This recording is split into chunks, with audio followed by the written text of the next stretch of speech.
News live കൊച്ചിയിലേക്ക് സ്വാഗതം. ഈ വാർത്തകൾ നിങ്ങൾക്കായി അവതരിപ്പിക്കുന്നത് Leotech solar solutions powered by mile food stuffs Mookkannoor, Grazia tours and travels near Cochin airport and Cochin Kalabhavan Angamaly franchise. Ali Larijani കൊല്ലപ്പെട്ടതായി സ്ഥിരീകരിച്ച ഇറാൻ. ബുഷെഹർ ആണവ നിലയത്തിന് നേരെ ആക്രമണം. ഇസ്രയേൽ ആക്രമണത്തിൽ സുപ്രീം നാഷണൽ സെക്യൂരിറ്റി കൌൺസിൽ മേധാവി അലി ലാരിജാനി കൊല്ലപ്പെട്ടതായി സ്ഥിരീകരിച്ച ഇറാൻ. ഇന്നലെ പുലർച്ചെ ടെഹ്റാനിലേക്ക് ഇസ്രായേൽ നടത്തിയ ആക്രമണത്തിലാണ് ലാരിജാനി കൊല്ലപ്പെട്ടത്. ലാരിജാനിയെ വധിച്ചെന്ന് ഇസ്രായേൽ പ്രതിരോധ മന്ത്രി ഇസ്രായേൽ കട്സ് ഇന്നലെ പ്രസ്താവിച്ചിരുന്നു. അർദ്ധസൈനിക വിഭാഗമായ ബാസിജ് ഫോഴ്സിന്റെ കമാൻഡർ ഗുലാം റിസ സുലൈമാനിയും ഇന്നലത്തെ ആക്രമണത്തിൽ കൊല്ലപ്പെട്ടിരുന്നു. പ്രതിസന്ധി കാലത്ത് മണ്ഡലത്തിലെ ജനങ്ങൾ തന്നെ ചേർത്ത് പിടിച്ചിട്ടുണ്ട്. പീഡന പരാതി സ്വാധീനം ചെലുത്തില്ല എം വിൻസെന്റ്. തനിക്കെതിരായ ലൈംഗിക പീഡന പരാതി കോവളം മണ്ഡലത്തിൽ സ്വാധീനിക്കണമെങ്കിൽ 2021 സ്വാധീനം ചെലുത്തണമായിരുന്നുവെന്ന് കോൺഗ്രസ് സ്ഥാനാർത്ഥി എം വിൻസെന്റ് എംഎൽഎ. തനിക്ക് സീറ്റുണ്ടാകില്ലെന്ന് ചില മാധ്യമങ്ങൾ പ്രചരിപ്പിച്ചു. അതിൽ അവർ ഒരു ഖേദപ്രകടനവും നടത്തിയിട്ടില്ല. പ്രതിസന്ധി കാലത്ത് മണ്ഡലത്തിലെ ജനങ്ങൾ തന്നെ ചേർത്ത് പിടിച്ചിട്ടുണ്ടെന്നും എം വിൻസെന്റ് മാധ്യമങ്ങളോട് പറഞ്ഞു.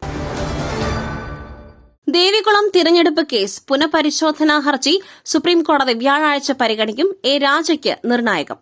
ദേവികുളം തിരഞ്ഞെടുപ്പ് കേസിൽ പുനഃപരിശോധനാ ഹർജി സുപ്രീംകോടതി വ്യാഴാഴ്ച പരിഗണിക്കും. ദേവികുളം LDF സ്ഥാനാർത്ഥി എ രാജയ്ക്ക് സുപ്രീംകോടതി വിധി നിർണായകമാകും. എ രാജയുടെ തിരഞ്ഞെടുപ്പ് വിജയം റദ്ദാക്കിയ ഹൈക്കോടതി വിധി സുപ്രീംകോടതി അസാധുവാക്കിയിരുന്നു.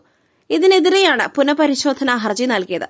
പരിവർത്തിത ക്രിസ്ത്യനായ എ രാജയ്ക്ക് പട്ടികജാതി സംവരണ മണ്ഡലമായ ദേവികുളത്ത് മത്സരിക്കുവാൻ അർഹതയില്ലെന്ന് ചൂണ്ടിക്കാട്ടിയാണ് എതിർ സ്ഥാനാർത്ഥിയായിരുന്ന കോൺഗ്രസിലെ ഡി കുമാർ കോടതിയെ സമീപിച്ചിരുന്നത്. ഹർജിക്കാരന്റെ വാദം ശരിവച്ച ഹൈക്കോടതി തിരഞ്ഞെടുപ്പ് വിജയം റദ്ദാക്കി. പിന്നാലെയാണ് രാജ സുപ്രീം കോടതിയെ സമീപിച്ചത്.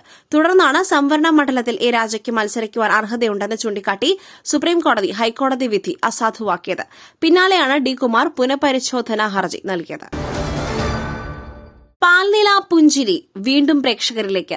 ഭീഷ്മർ സിനിമയിലെ പുതിയ ഗാനം പുറത്ത്. ഈസ്റ്റ് കോസ്റ്റ് പുറത്തിറക്കിയ മിതാദ് എന്ന മ്യൂസിക് വീഡിയോ ആൽബത്തിലെ എവർഗ്രീൻ ഹിറ്റായ പാൽനില പുഞ്ചിരി എന്ന ഗാനം ഈസ്റ്റ് കോസ്റ്റ് വിജയൻ സംവിധാനം ചെയ്യുന്ന ഭീഷ്മർ എന്ന സിനിമയിലൂടെ വീണ്ടും പ്രേക്ഷകരിലേക്ക്. സംഗീതം നൽകിയിരിക്കുന്നത് KA ലത്തീഫാണ്. OM കരവാരക്കുണ്ട് ആണ് വരികൾ എഴുതിയത്.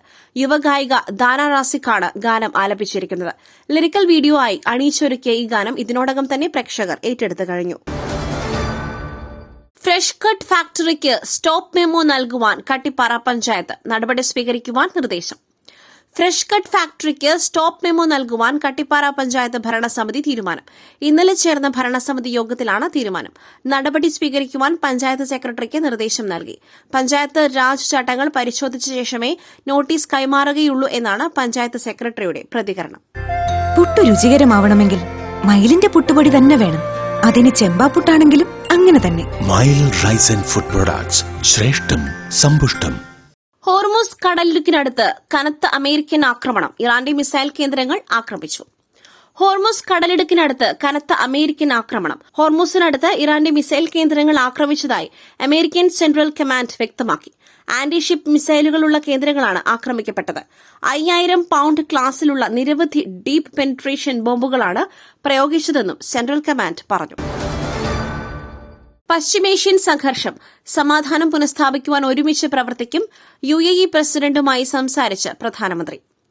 പശ്ചിമേഷ്യൻ സംഘർഷത്തിന്റെ പശ്ചാത്തലത്തിൽ UAE president Sheikh Mohammed bin Zayed Al നഹ്യാനുമായി ടെലഫോണിൽ സംസാരിച്ച് പ്രധാനമന്ത്രി നരേന്ദ്രമോദി നിലവിലെ സ്ഥിതിഗതികൾ വിലയിരുത്തി. സമാധാനം പുനഃസ്ഥാപിക്കുവാൻ വേണ്ടി ഒരുമിച്ച് പ്രവർത്തിക്കുമെന്ന് ഇരു നേതാക്കളും പറഞ്ഞു. UAEയിൽ നടന്ന ആക്രമണങ്ങളെ പ്രധാനമന്ത്രി മോദി അപലപിച്ചു. ഹോർമുസ് കടലിടുക്ക് വഴിയുള്ള നാവിക ഗതാഗതത്തെക്കുറിച്ച് ഇരുവരും ചർച്ച ചെയ്തു. മറ്റൊരു വാർത്തയുമായി കണ്ടുമുട്ടുന്നതുവരെ നന്ദി, നമസ്കാരം.